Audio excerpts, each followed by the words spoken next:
Welcome to Sports and Songs, Season 2, Episode number 11. We are your co-hosts, Dan and Andy, here on Sports and Songs podcast. Today is February 6th, 2021. How are you doing this chilly evening, Andy? I am fine, thank you. And yourself? Good. We're hitting a cold streak here in Western Carver County, of course, but we'll be inside watching the Super Bowl tomorrow. Bucks against the Chiefs, and Bucks once again playing at home as the visiting team in the Super Bowl, starting at 5:20 p.m. tomorrow night. Should we start off with updates on that, pro football, or do you have anything else? Let's trivia question. We'll hit that first. I'll hit Super Bowl stuff. Let's do the trivia question. I have it centered around the Tampa Bay Buccaneers this week. The trivia question is, the Tampa Bay Bucks were an expansion team that started in 1976. They're currently in the NFC South.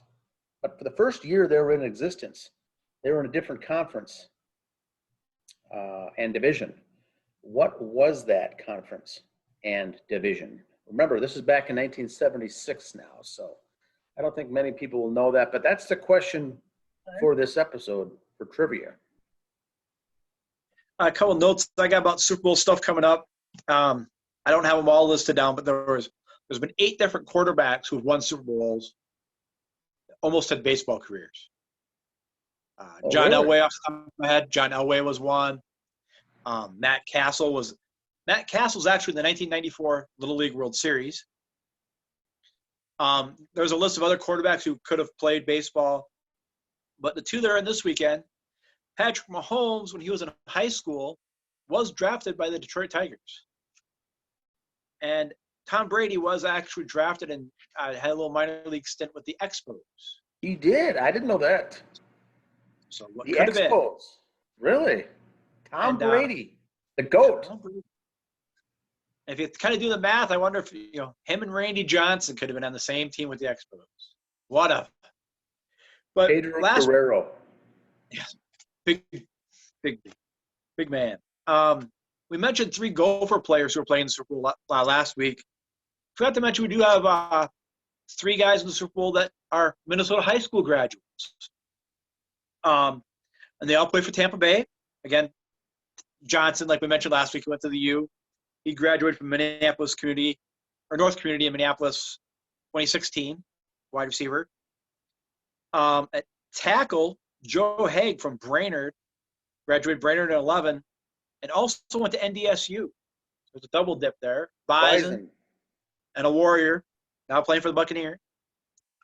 Then Jack Cincy, who's went to Hill Murray High School, graduated in 2013. He's a backup inside linebacker.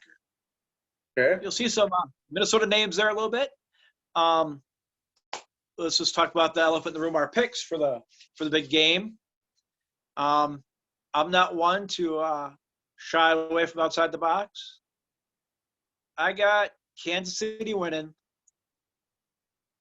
35-17. Okay. I've got the Tampa Bay Bucks winning the game 27-24 on their home field.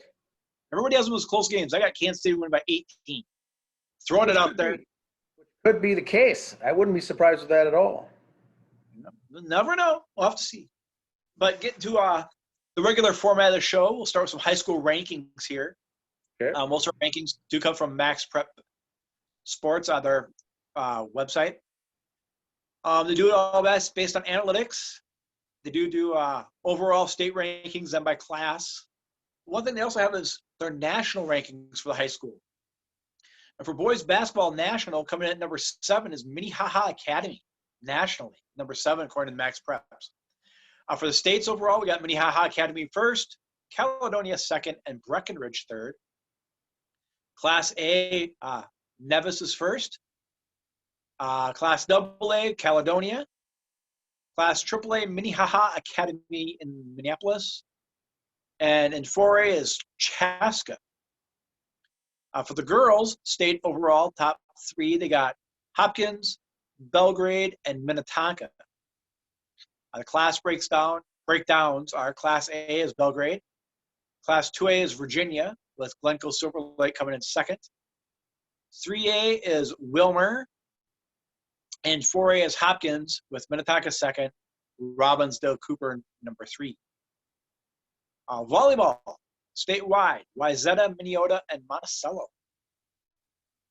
Class breakdowns are Class A is Minneota, 2A is Stewartville, and 3A is Wayzata, with Monticello coming in second there.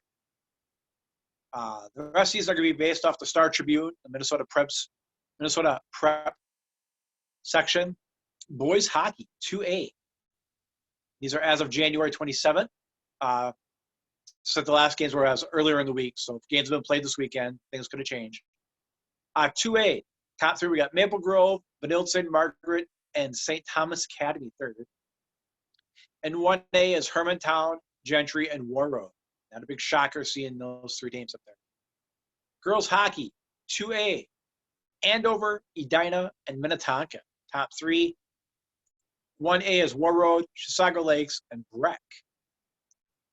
State wrestling, based off the websites here. A couple names: Class 3A, Stillwater, Shakopee, St. Michael, Albertville.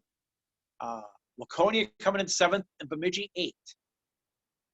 Class 2A is Simley, Casson Mountainville, and Detroit Lakes.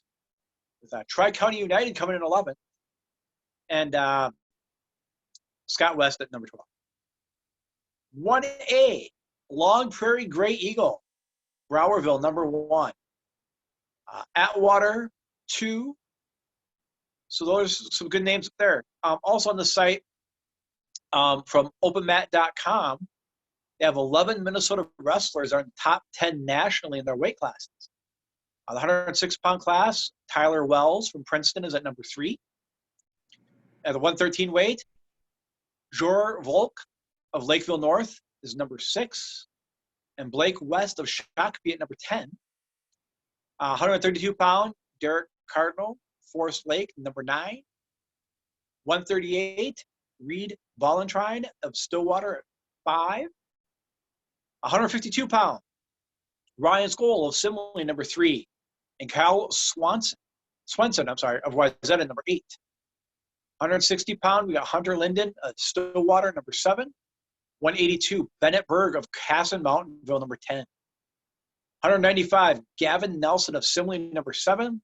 And 220, Bennett Tabor of Simley, number 5.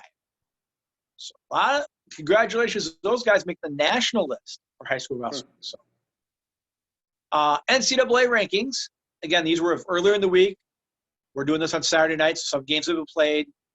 We'll see how it goes. Boys basketball, or men's basketball, as they say now in college. Not boys. It is Gonzaga, Baylor, and Villanova, 1, 2, 3. Women's basketball, Stanford, UConn, and South Carolina. Men's gymnastics, Oklahoma, Michigan, and Ohio State, with Minnesota coming in 7th. Women's gymnastics, Florida, LSU, and Utah, with Minnesota at 11th. Men's hockey, a lot of changes coming this weekend on this too. There's a lot of close standings. We'll see how it goes. Men's hockey, we got Boston College 1, Minnesota 2, North Dakota 3. Bemidji stayed at 18. The Beavers made the cut there. Women's hockey, we got Cornell 1, Wisconsin 2, Northwestern 3, Minnesota 4. Wrestling, no change here. Iowa 1, Michigan 2, North Carolina State 3, Minnesota coming in at 13. Volleyball, Wisconsin 1st, Texas 2nd, Kentucky 3rd. The Gophers coming at 6th. Our schedule is coming up this weekend.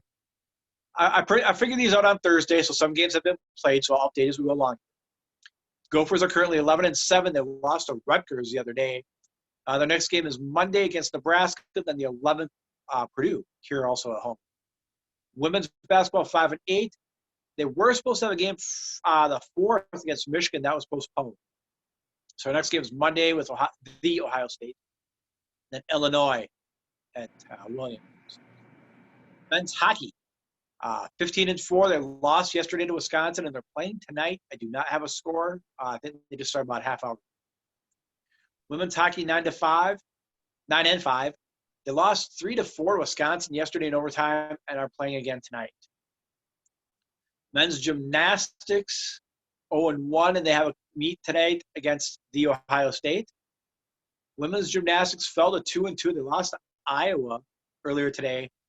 A score of 196.375 to 196.8. I don't know how much closer you can get than that. Very close. Wrestling 5-2. Gopher men were victorious yesterday against Illinois, 25-13. Their next match is February 12th against Wisconsin. Volleyball 5-0. Was a win yesterday, 3-2 over Purdue, and they got them again today. So we'll see how that goes. Bemidji updates. Men's basketball improved to 4-8 with a sweep this weekend of St. Cloud State, 88-78 and 87-67. So Beavers men's getting on track. Gals got swept by St. Cloud State this weekend. It dropped to 7-3. Yeah, lost 65-42 and 57-53. Men's hockey for the Beavers. A 3-3 tie, but lost in the shootout and dropped their record to 6-4-3 against Ferris State, and then their other game against Ferris is tonight. The women's hockey were off this week. They play next weekend against Wisconsin, so that could be a tough one for the girls there. That's what I got for the college sports right now and their schedules. Some other stuff we got coming up right now is the Australian Open for tennis. Was supposed to get started, but players and staff are isolated after one positive test of COVID-19. I know with the World Cup going on for soccer, they kind of got everybody isolated or bubbled, I guess is the term we use now. Some of these tennis events, golf made it through the summer pretty much COVID-free in a way. Never heard a lot of big names shutting them down. Australian Open and the French Open, Wimbledon, I think they're going to kind of use the Australian Open as a sample, see how it works. What did we do wrong? You'll see that for the French Open. Because you're not just going from Texas to Colorado, Pennsylvania. You're going from Australia to France to England. So it's going to be a little harder to keep these guys and gals, in check, but we'll see how it goes.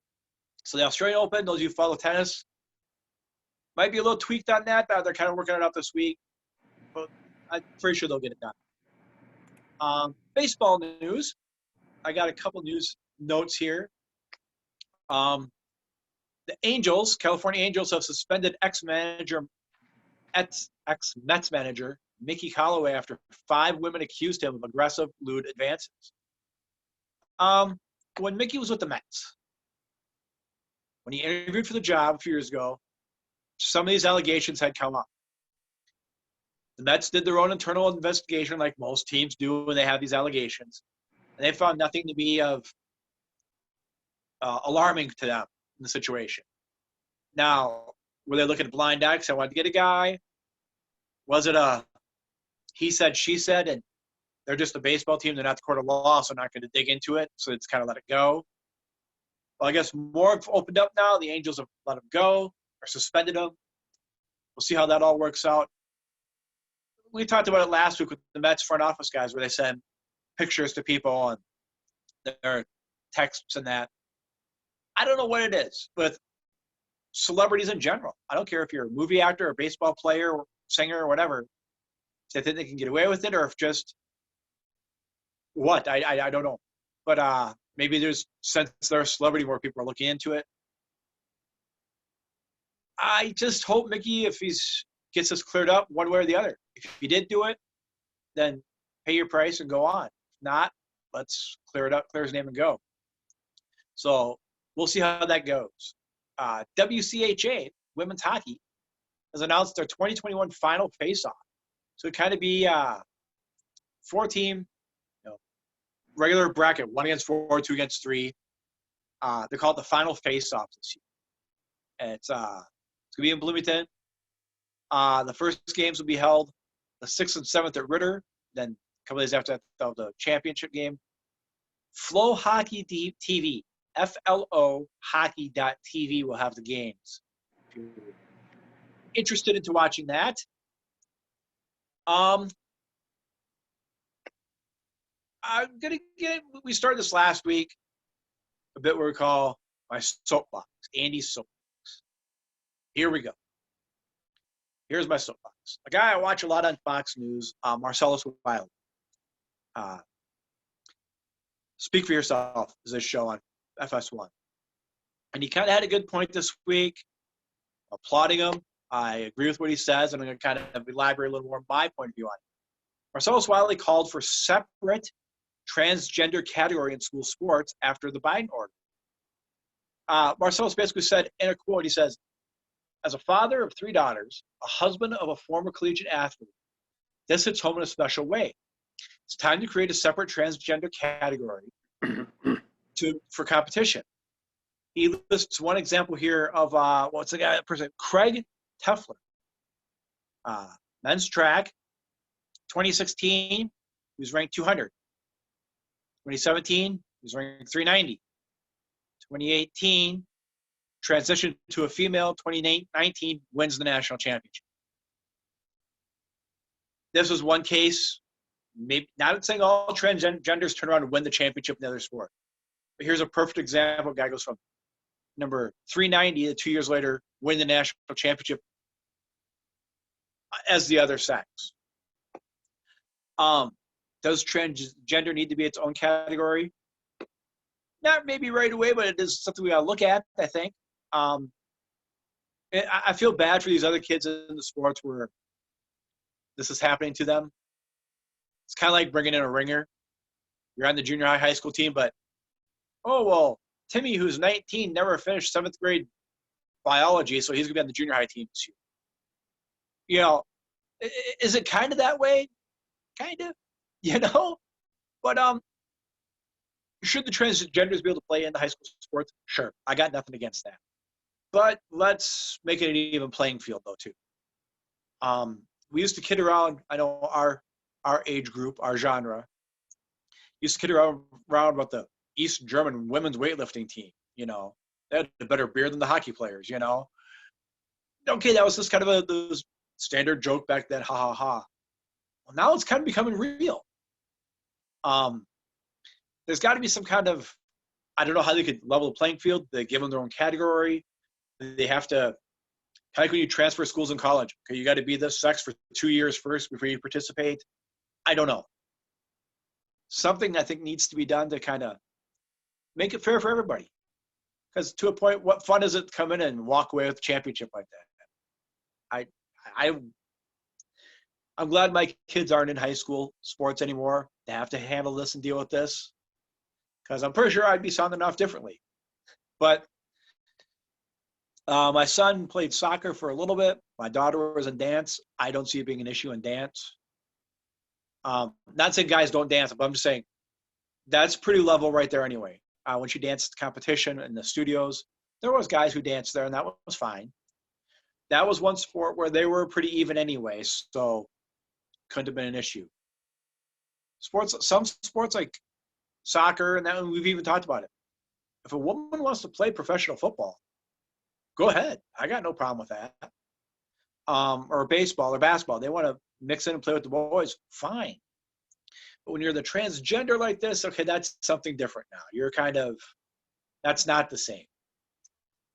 But again, I'm pretty sure you're going to hear a lot more former athletes are going to speak up, I think, who have the kids in school. They have a little more of a platform on it to say something good, bad, or indifferent. So I'm kind of curious to see how other guys come out with their opinion on this. You don't hear it happening in the men's sports too much, though, because, again, it's just a biology thing. Don't sound like Ben Shapiro here. It's a biology thing. You're not going to see a lot of girls wanting to be boys all of a sudden walk with winning the shot put, okay? Not saying they can't. Just saying I don't think that's going to be a big story. It's going to be the ones like this one with this case here where it was a track event. Pretty big difference there for what happened at high school. when you get older, you look at the Olympics. Watch the Olympics if they have them this year or next, whenever that comes around. Yeah, the scores are different for that as the professional athletes. So let's kind of see how that works as they get older. There's something to watch for there. I'll get off my soapbox on that now. That's what I got. I got a couple of notes here. Trevor Bauer did not sign with the Mets. As a Mets fan, I'm okay with it. I wanted him to sign, but I was really nervous if he did. Like, we got all the big names here. Yes. He went to the Dodgers. Now, here's one thing the Dodgers have that not many teams ever had. On their roster, they got 3 former Cy Young Award winners. Okay. Trevor, who just got it last year. Kershaw. And the one everybody forgets about because he sat out last year with COVID, David Price. Yes. So they got 3 former Cy Young Award winners. And it's not that they got some guy who's at the end of his 35-year career and won it his first year. They're all recent Cy Young Award winners. So they got some good talent there. A lot of pressure on that Dodger staff. But Trevor is from Southern California. The Mets did offer him more money, but he wanted to be down, which is fine. The contract at the Dodgers is front-loaded. He's getting $40 million this year, $45 million next year. Of his $40 million this year, he'll be making more than the Cleveland Indians payroll of $36.5 million, Pittsburgh Pirates payroll of $37.7 million, and Baltimore's payroll of $39.1 million. So there's one guy who's going to be making more than 3 teams. Wow. Does baseball need to do more salary cap stuff to level it out like football does? I don't know. I don't know how that would work for baseball if they did that.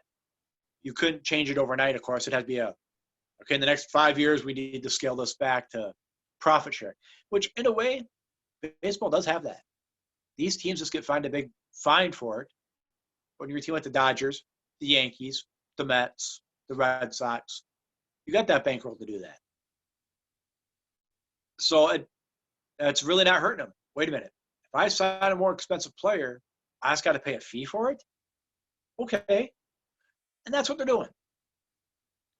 But do you have any baseball news, sir, before I get to my event of the week? I've got the Twins updates.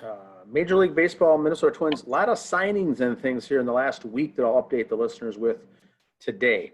So, Twins re-signed Nelson Cruz 1 year to be the DH with an option for the following year, I think, to sign him again. He was the one thing there they didn't.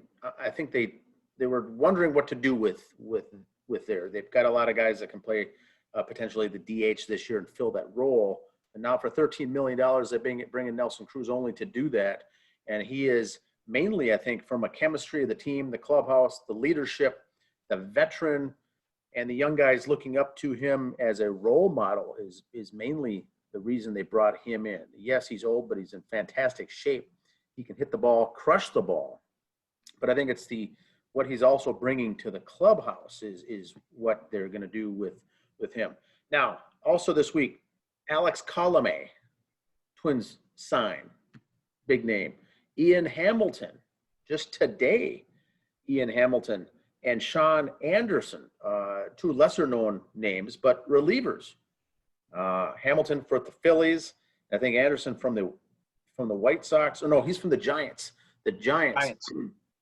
And so we got some really beefed up middle to late relief. And now there's even a question with the closer. You know, you got who's going to be officially the closer. Twins are really beefing up in the reliever roles. Now, who they got rid of for the Giants and that trade was Lamont Wade Jr. Lamont Wade Jr., formerly a 9th-round pick, center fielder, a speedy guy in the outfield. Twins really don't have that much need in the outfield. They're pretty good with some depth there. He plays a lot last year as a backup first baseman behind Sano, kind of a smaller guy playing first. Don't know if that role suited him. He wasn't going to be getting much time in the outfield with the Twins being so heavily in depth there. So they moved him off, and I think Lamont Wade Jr. could move into a starting role there with the Giants already this year. So I think it's going to work out actually better for him. I followed him when he came up with the Twins, and I really liked Wade Jr., but I don't think that's going to work out. I think the Twins got a good move to move him out. We no longer have a backup first baseman, but we've got guys like Travis Blankenhorn and Luis Arraez, and who else can possibly backfill there. But I think it's a low priority. Sano will be pretty much the everyday starter, I believe. So we got some good pitching.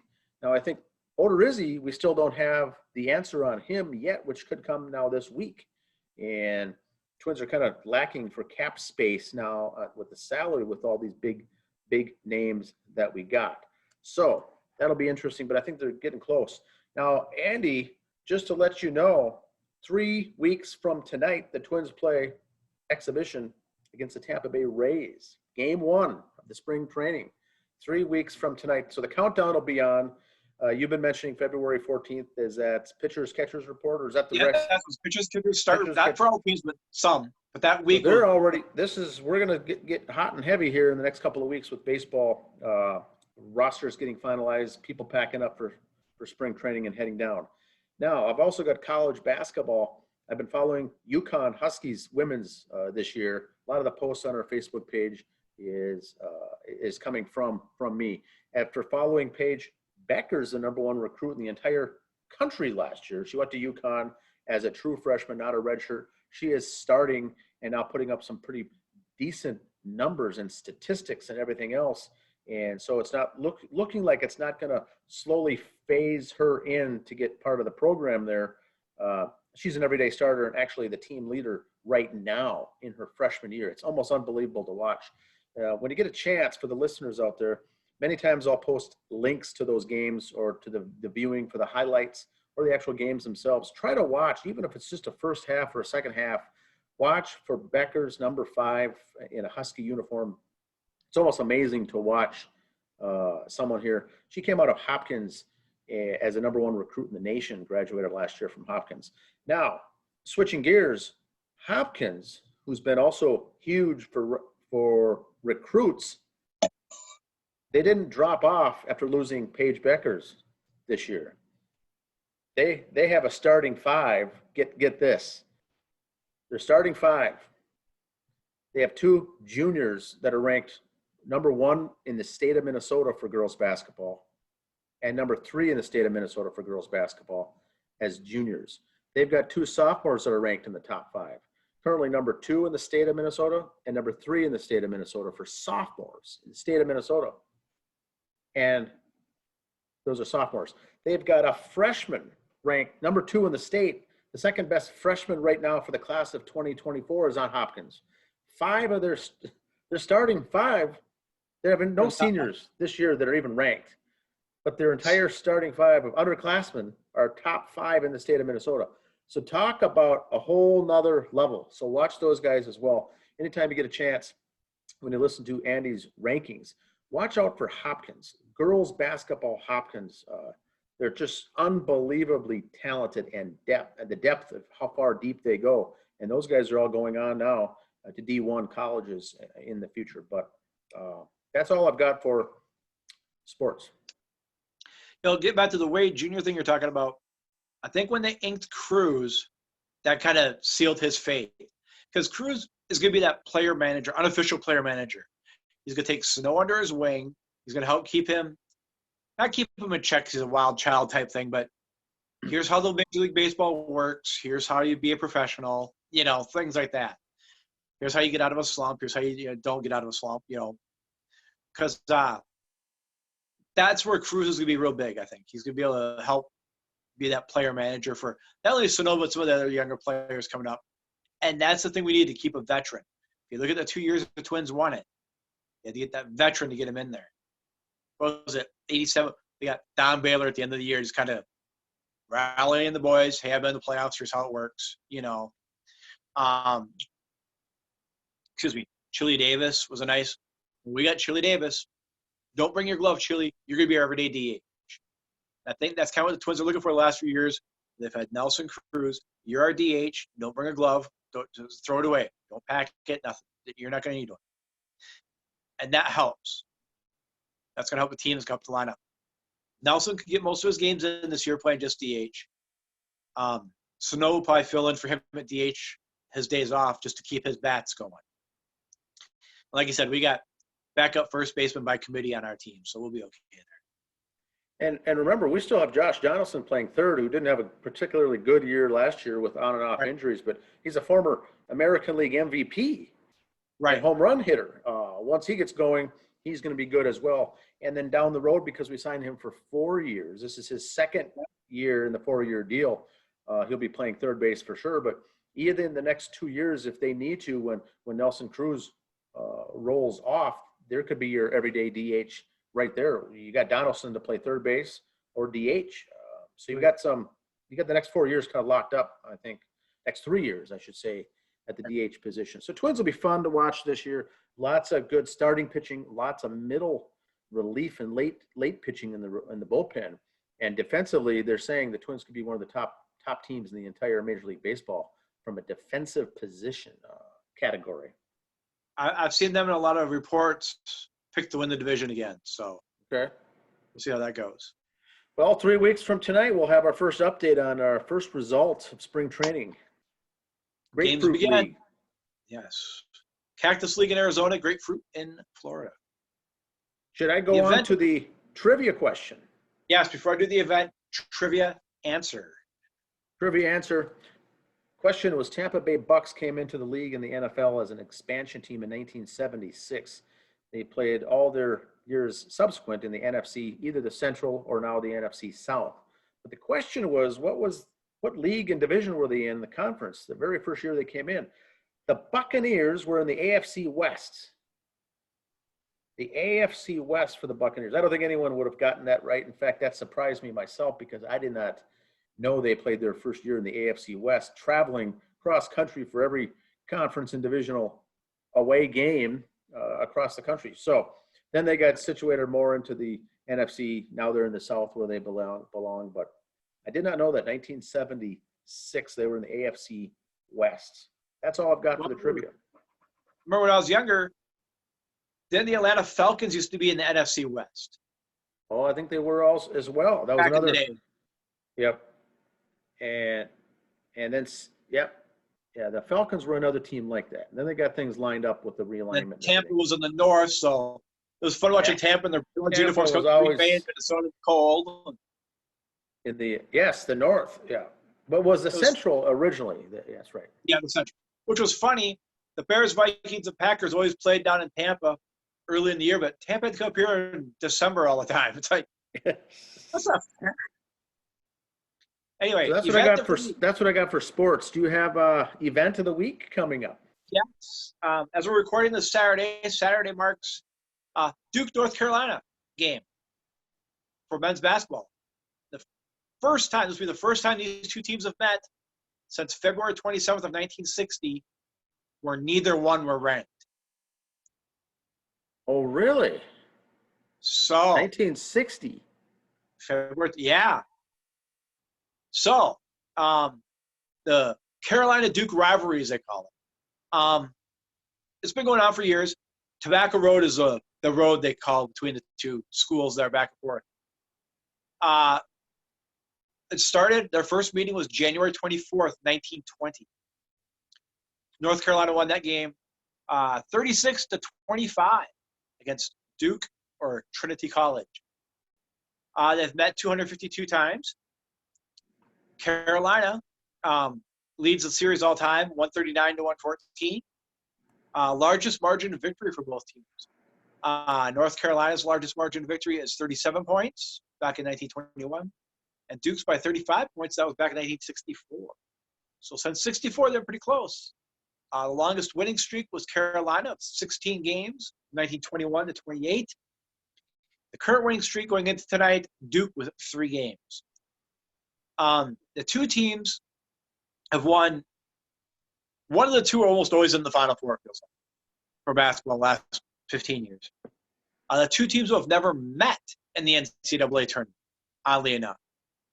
The closest, they didn't meet in 1971 in NIT in a game there. Carolina won that 73-67 at Madison Square Garden. In 1991, it was close. North Carolina and Duke were both in the Final Four, different sides. They could have met in the championship game. North Carolina lost to Kansas, who was coached by Roy Williams, who's now North Carolina's coach.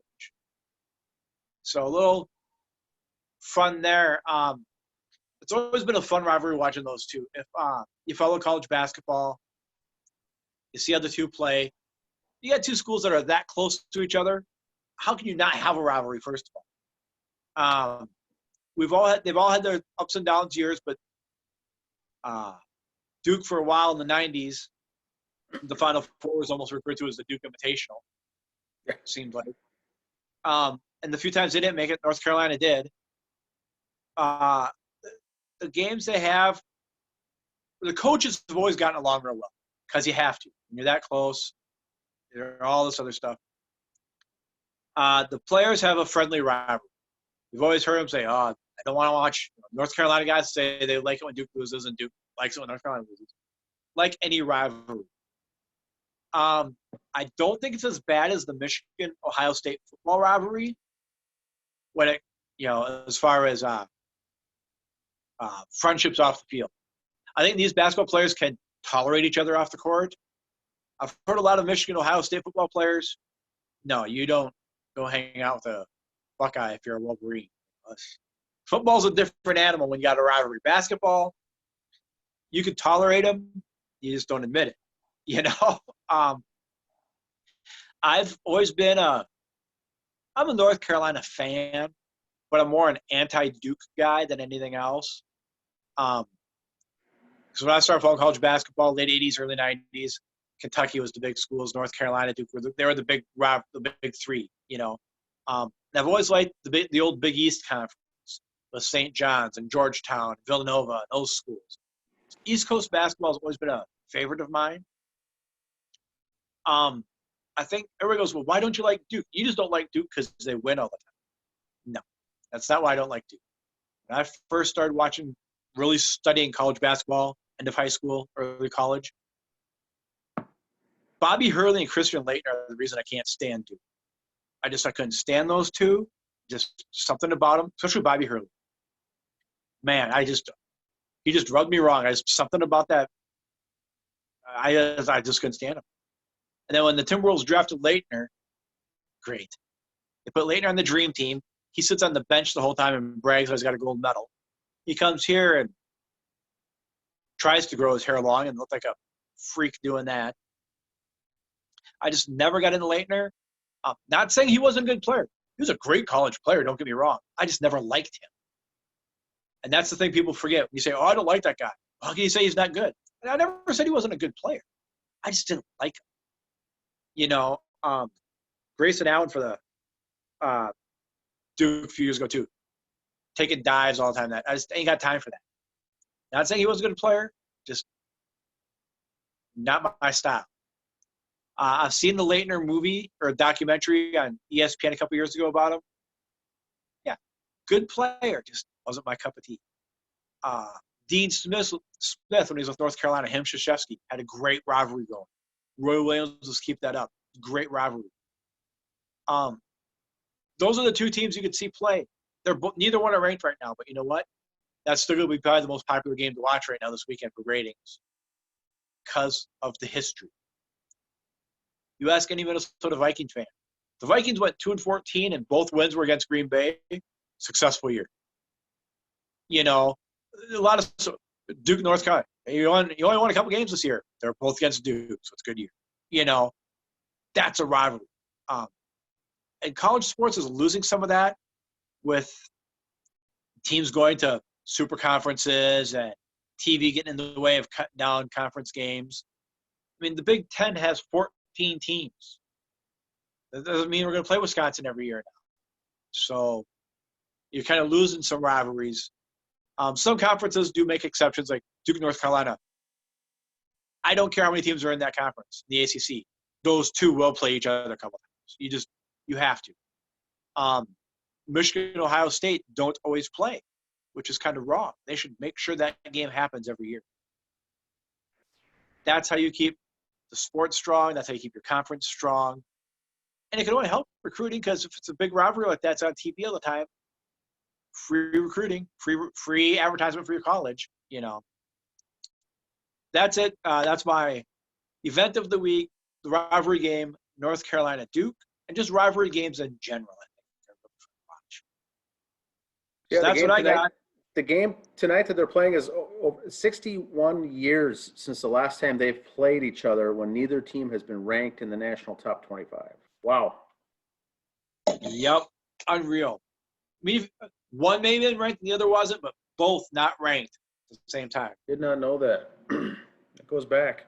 What we've got What do you next got for is an album, sir? the album of the week this week here on Sports and Songs is Joe Walsh, the album 1978's But Seriously, Folks. Fourth studio album. You may remember it by this. There he is. Joe Walsh is the fourth studio album by American singer-songwriter Joe Walsh. The album was released in mid-1978 on the label Asylum. It included the satirical song Life's Been Good.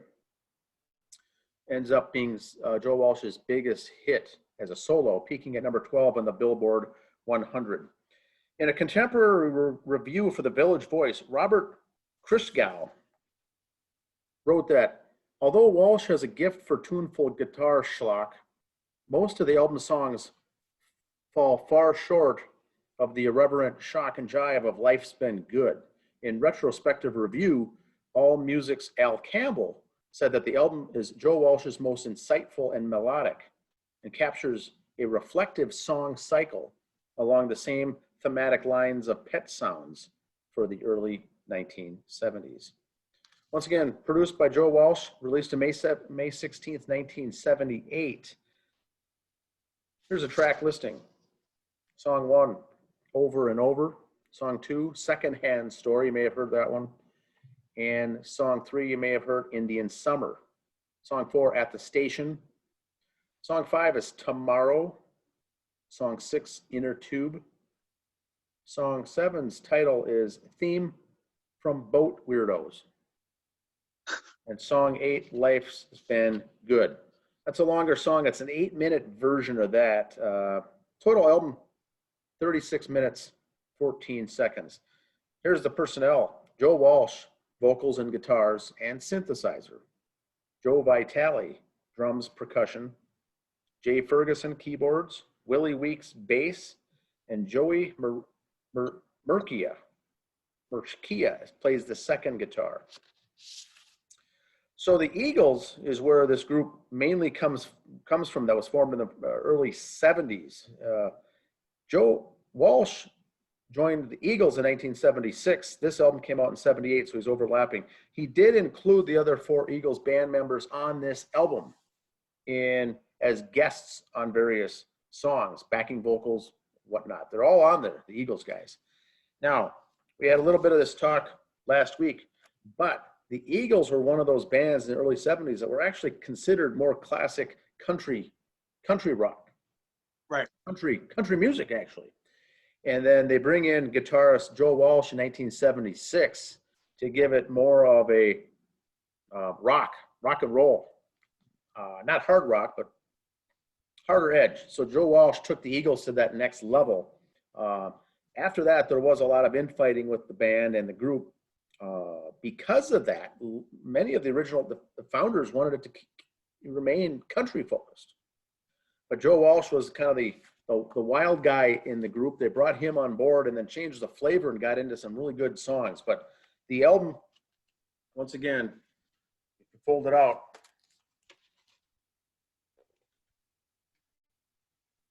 Nice.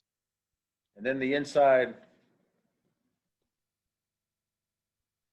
1978, Joe Walsh. It went platinum. And I didn't know that this was his 4th solo work. He was active in the late 60s, early 70s doing solo work, and then finally got in 1976 with the Eagles. But this was his 4th studio album. Once again, we'll always take recommendations and suggestions in the comments section or on our Facebook page or Twitter for upcoming reviews. This one was Joe Walsh, But Seriously, Folks. Little humor there. Yep. The album cover and the satirical humor of life's been good to me so far. Any comments on that one, Andy? No, I just remember that's a good song. Years ago on the Eagles' first reunion tour, Hell Freezes Over, he does that one live. That was pretty good. I've always kind of liked Joe Walsh's music. It's good listening in the car type music, like I've covered before on some songs. And Joe Walsh was always that was just him. I think that's what I kind of liked about him. He's just one of the guys. Posted a video on our Facebook page beforehand of his cameo on the Drew Carey show years ago. That was just who he was. He played that type of guy, just wants to play guitar, have fun. I think Joe Walsh was probably my favorite Eagles member, just because he was the other guy. There's Glenn Fry and Don Henley, and Don was flying off to go see Stevie Nicks with Fleetwood Mac all the time because they had a thing going. It's like, stay with one band. I think things like that caused trouble with the Eagles. They all split up and we'll never get back together. And money talks, and they did years later. But I think they were a good band, Eagles. Like I said, there's been a country artists got together and redid a whole bunch of Eagles songs that we've talked about because they kind of were a country sound. Yep. I kind of say they were a country sound, kind of like I'd say Tom Petty was a country sound. Tom Petty was a little more rock and roll, but he was that Southern rock. The Eagles kind of wanted to be Southern rock, but they were kind of like a California Southern rock, a little different spin on it, so it never took. A lot of their songs did chart both rock and country, so good for them on that. I think of Southern rock, and I think of Leonard Skinner. You think of your country Southern rock. Now, we also have a news note, concerts and updates. The Heartless band is playing at the Medina. That concert was moved to Friday night, April 9th. Change of date, it was February 26th. So change your calendars for those going to see that band. It's now April 9th. Also a Friday night, same feature act as well, but that one did get moved. I got an email on that with an update. So that's all I've got for music and notes this week. Anything else for the episode? I do have some more concerts. Speaking of that, Medina on the 27th, new date for Uncle Chuck with the Atomic Playboys. March 19th, Coco Montoya and Ronnie Baker Brooks. Friday and March 19th. Like you said, April 9th, the Arena rocks with Heartless. That following week, April 16th, Thunderstruck, America's AC/DC tribute band. I follow them on Facebook. They usually play a lot of outside venues too, so they got the cannons and everything else like AC/DC does. So that should be a really good show. Kind of condensed down from Medina, but that should be a good show. April 17th, Church of Cash will be playing at Medina. The 24th is the Shayla Lee Band. Not to make any fun, also at Medina on Thursdays is Psychic Ruth Lordorn. So if you're in the psychic readings, go see Ruth. March 26th at First Avenue, Dragon Force will be playing there. I've heard a couple of their things off 93 Acts. I've listened to some of their songs. They're okay. So just give Dragon Force a listen if that's kind of your cup of tea. March 26th, they'll be at First Avenue. That's what I got for concerts, sir. Hopefully now a lot of this comes up. The weather gets warmer. We'll get some more concerts coming in. Things loosen up health-wise in our country. For whatever reason, it gets better. We'll hopefully get more stuff going. Spring comes. We'll get some outdoor concerts, maybe at the casinos again, or bigger shows out at festivals. We'll see what happens. Awesome. That's all I've got. Today is February 6th. This is season 2, episode number 11. Thanks again, everyone, for listening in. See ya.